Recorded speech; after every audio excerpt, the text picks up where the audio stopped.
All right, shalom, shalom. Call Layim La Alahaina, we Yahweh Bashim Yahushai Bashim Hawakakudash. I want to give double honors to the apostles of Great Millstone who will teach well. And I want to say shalom to the hopeful elect. All right, quick little lesson. Hoping the words of the Lord, because they are coming to pass, okay? They are coming to pass, all right? I'm going to start off with this in Psalms chapter 130 and verse 5. It says, I wait for Yahweh Shai, my soul doth wait, and in his word do I hope. All right, so let's look at this word hope. The word is Yahal, right? Yahal. And it says to wait, hope, expect. All right, when you expect something, all right, that means you believe that it's going to happen. You believe that what was told to you is going to happen. An example, just a small example, when you was a kid, you was told to believe in the tooth fairy, right? So you was told, like, hey, if you lose a tooth, the tooth fairy will come put money under your pillow at night and take away your tooth. So you expected that to happen, all right? Same thing with the words of Yahweh Shai, all right? We are hoping and waiting, all right, and expecting them to happen, all right? To wait for, hope for, okay? To wait, all right, Terry, all right? It says here to hope, be patient, all right? Hope, to wait, trust, okay? Trust that they're going to happen because they are. Things in the Bible are the words, all right, are true and faithful, all right? It says here, it says cause, action, I believe, causative, all right, to cause hope for something, all right? And we're hoping for these words of Yahweh Shai to come quicker in the regards of prophecy, right? It says to expect, to hope, to wait, all right, to expect, to wait for.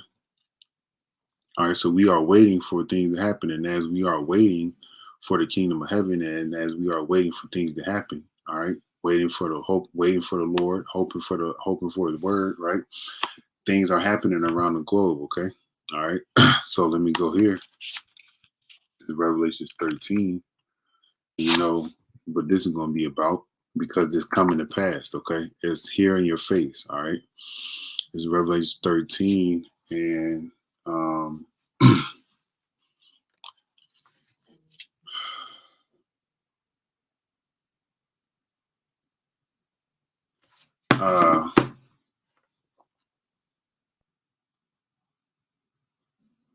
this is Revelation 13 and 16. All right. And he causeth all, both small and great, rich and poor, free and bond, to receive this right here, the MARK, in their right hand or in their foreheads.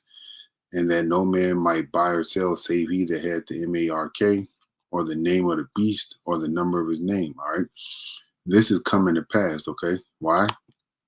Because every country is making their digital money, right? Let's go here. Let's see if I can pull it up. Atlantic. So,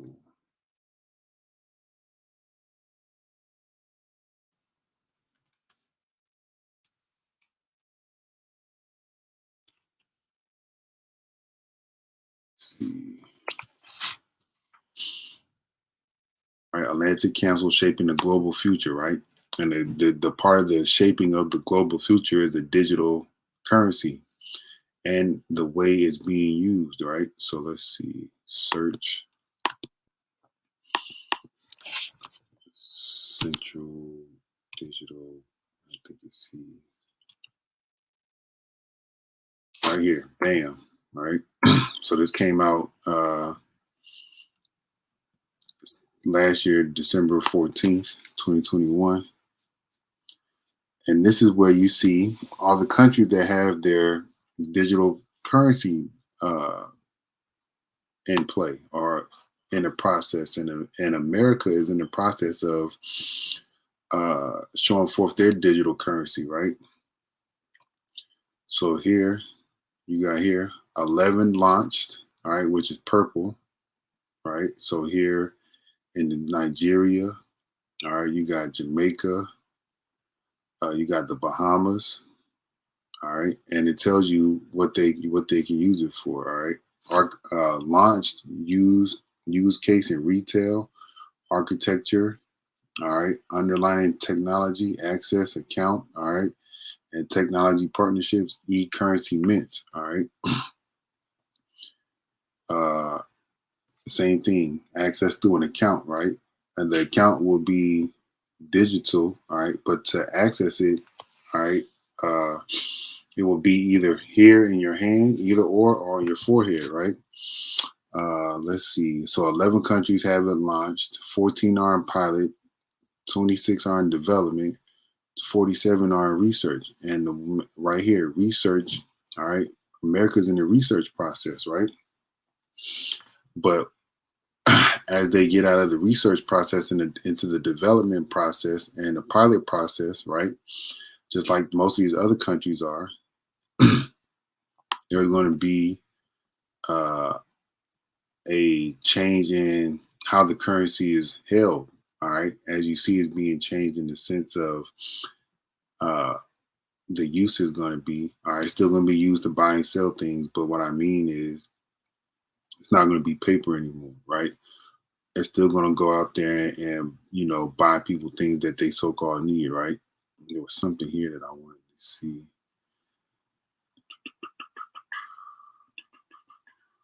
All right, so if you I just Googled digital money in 2022, right? It says here, executive order ensuring responsible development of digital assets. So what is a digital asset, right? So let's go here. Shalom, so what is a digital asset, right? It says a digital asset is anything that is stored digitally, all right? So your currency for the development stages or after the development stages of, or after the research stage and the development stage, and then once it's launched in America, all right, your money is going to be stored digitally in in one of these things here, man. All right, let me.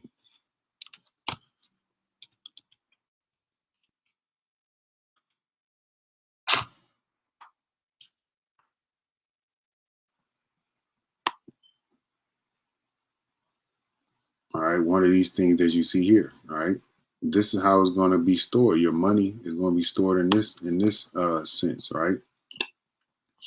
Where did I go? It says and is uniquely identifiable that organizations can use to realize value.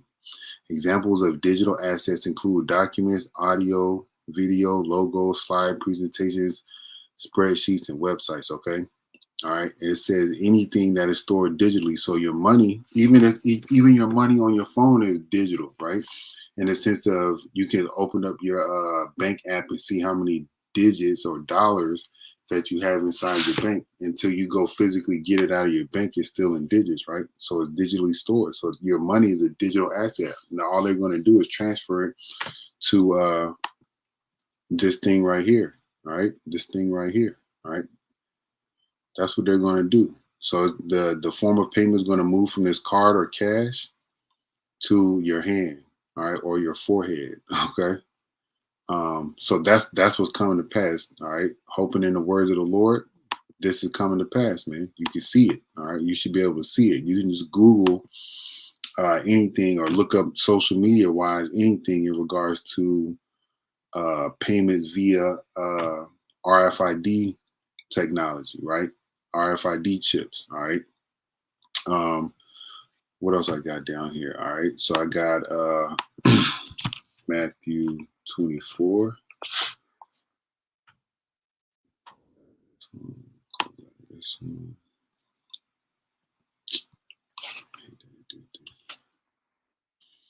All right, so this is Matthew 24, and I'm gonna start at 6.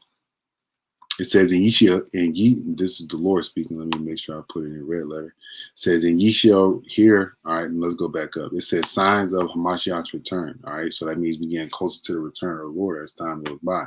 Right? It says, and ye shall hear of wars and rumors of wars. See that ye be not troubled, for all these things must come to pass, but the end is not yet.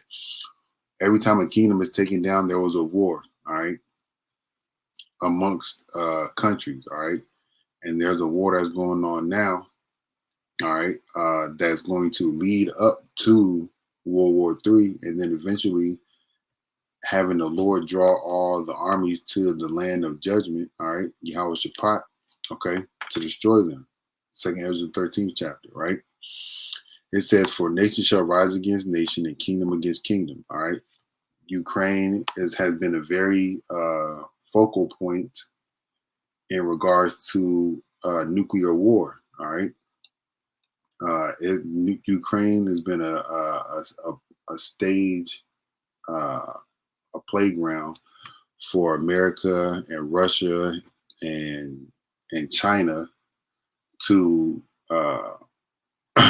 prepare themselves to use nuclear weapons, right? So just here in this article, it says, if Vladimir Putin happy to risk nuclear war to evade admitting defeat, all right? So you can see that the Lord has nuclear war on these nations' minds, okay? All right. Got here says, don't do it. Don't. Biden presses Putin on nuclear weapons, all right?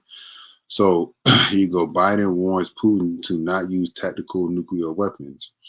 All right, this came out 4 days ago.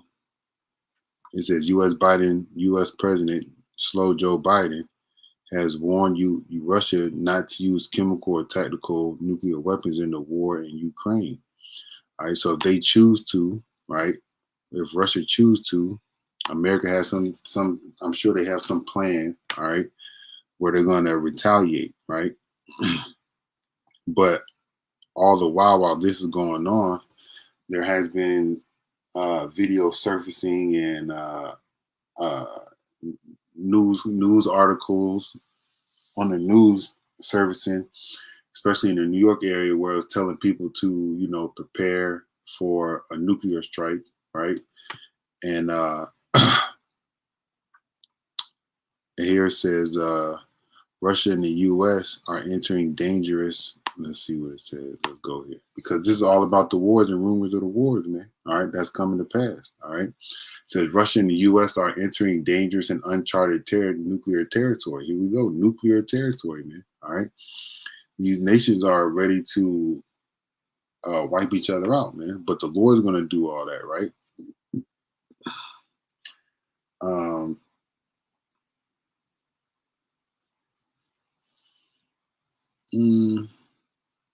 It says Russia and the United States have the two largest nuclear arsenals in the world. Even during the Cold War, Russia and United States, Washington and Moscow were able to cooperate on ways to avoid an atomic disaster. All right, that's not going to happen in this time, man. All right. The Lord is not going to allow it to happen, because the Lord wants us to get out of here as much as we want to get out of here, right? The Lord wants to serve the kingdom. So the Lord's going to keep riling up the spirits of these nations to get to the point where they're going to be bombing each other, right? So let's continue on in Matthew 24:7. And there shall be famines, right? So let's speak about this. Famines, right? So I just Google, famine. Food shortage starts in September. All right. The international famine. All right. It says right here, CBN1. That's not where I want to go to.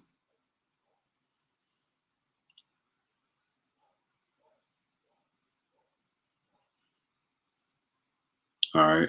It says, opinion, a global famine looms. The U.S. cannot prevent it, right? The United States is not the save all place that people, perceive it to be, right? But we got here,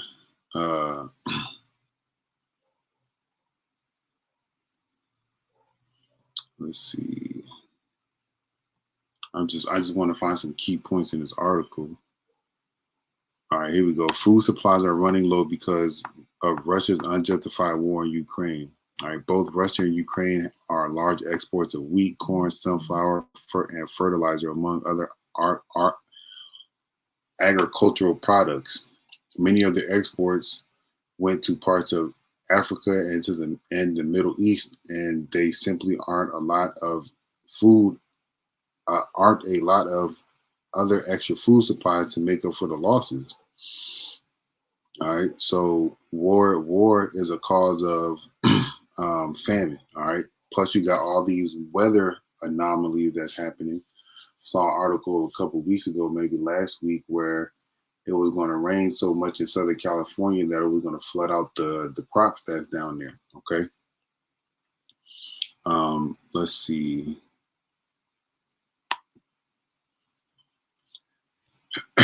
Says senators warned food crisis could get worse in 2023. All right.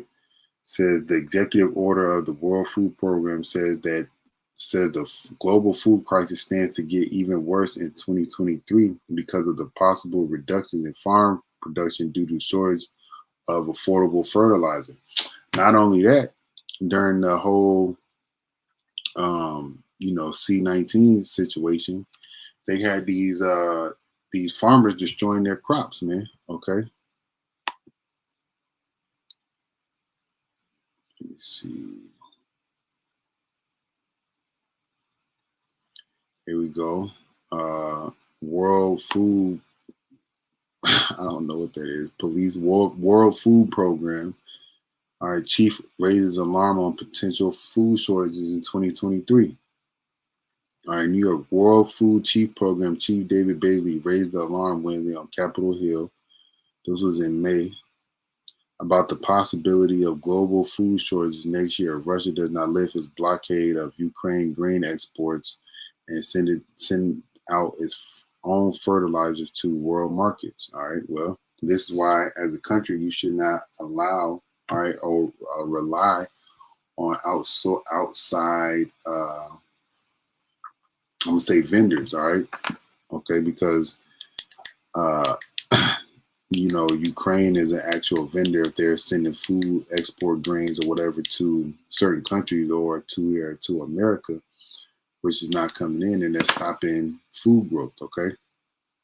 And it says here, and that this could be a crisis beyond anything we have seen in our lifetime, he warned. All right, but guess what? That's part of prophecy. That's part of what's coming to pass. And there shall be famines, all right, and pestilences and earthquake in diverse places. So now I got this earthquake app on my phone, and every 2 days or every other day, I get notifications about earthquakes, right?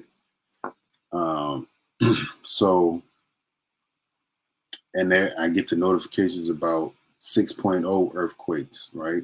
So just today, there was 4 earthquakes, one in Puerto Rico, one in California, no, 2 in California, and one in Indonesia. But they weren't at the magnitude of 6.0. All right, so there was one in Russia.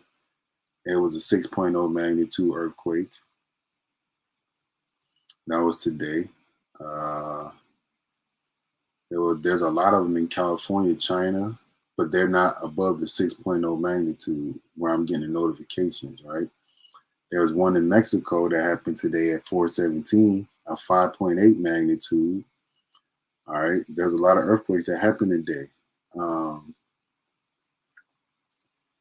Trying to see where, and I got a few notifications. Okay, here in Aquila, Mexico, it's a 7.6 magnitude earthquake that happened yesterday, and it says here a possible tsunami.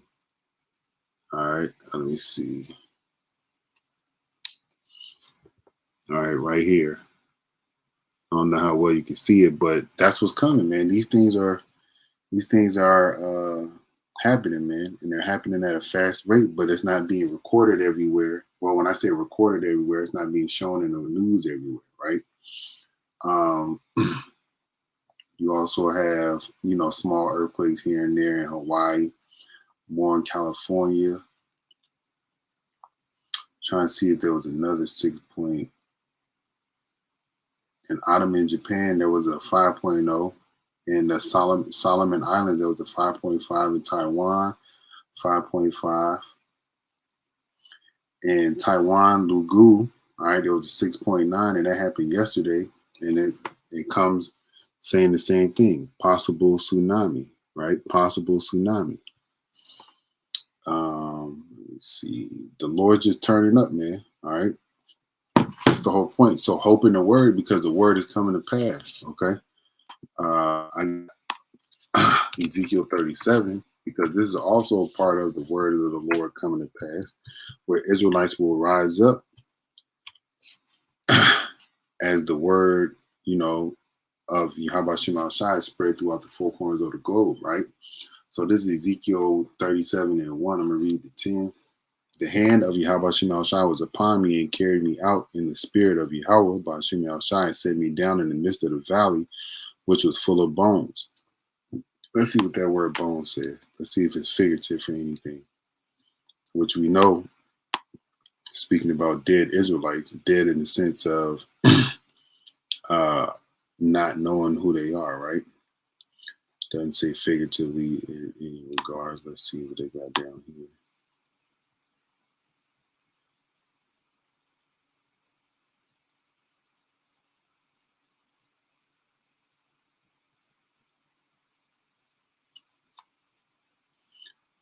All right, but it says bones, essence, substance, bones, body, limb, members, external body. All right. But let's keep going. It says, and caused me to pass by them round about, and behold, there were very many in the open valley, and lo, they were very dry. All right. A lot of Israelites out here. All right.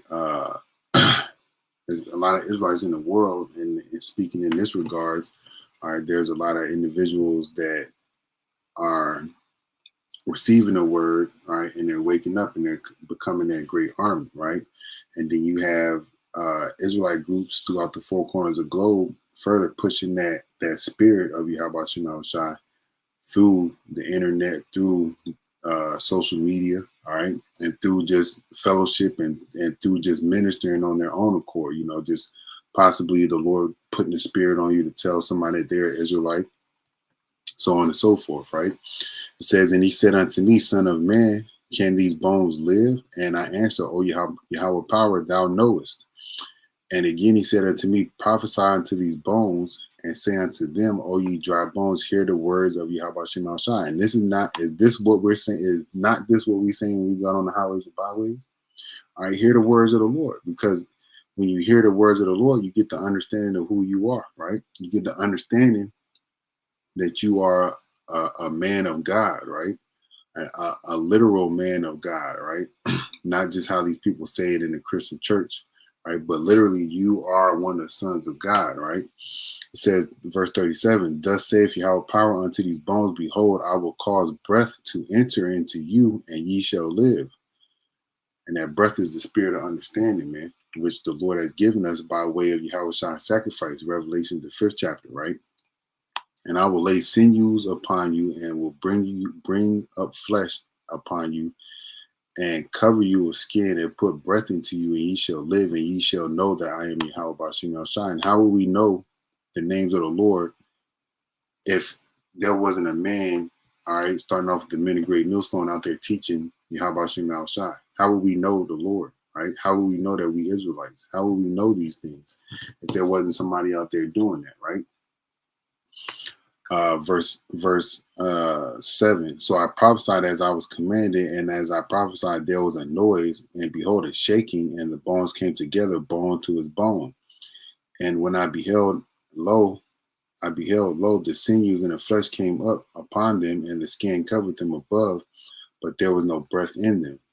Then said he unto me, prophesy unto the wind, prophesy, son of man, and say to the wind, thus saith Yahweh power, come from the four winds, O breath, and breathe upon these slain, that they may live. And we've been slain spiritually, man. We've been slain physically, right? But through the spirit and mercy of Yahweh, mercy and spirit of Yahweh Shema Shai, as men of the Lord started preaching, all right, to the wind, we were able to hear this word and we were able to live. We were able to gain back who we are. We were able to see who the devil is. All right. We were able to see, and we are able to see things that are happening, things that are happening in the world that are coming to pass according to the scriptures.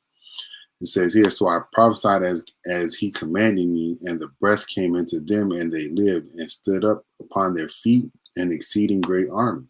Right, and that great army goes into the elect, man. All right, those 144,000 men, but you also have that multitude, that innumerable multitude, also in Revelations, that's going to be out there doing what they got to do for the name of Yahweh Shem Shai. Okay, so let me get this last precept.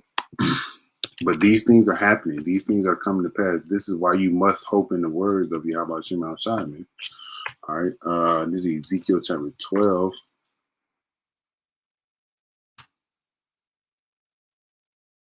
In verse 21, and the word of Yahweh Shem Shai came unto me, saying, Son of man, what is the proverb that ye have heard, that ye have in the land of Israel, saying, the days are prolonged and every vision faileth?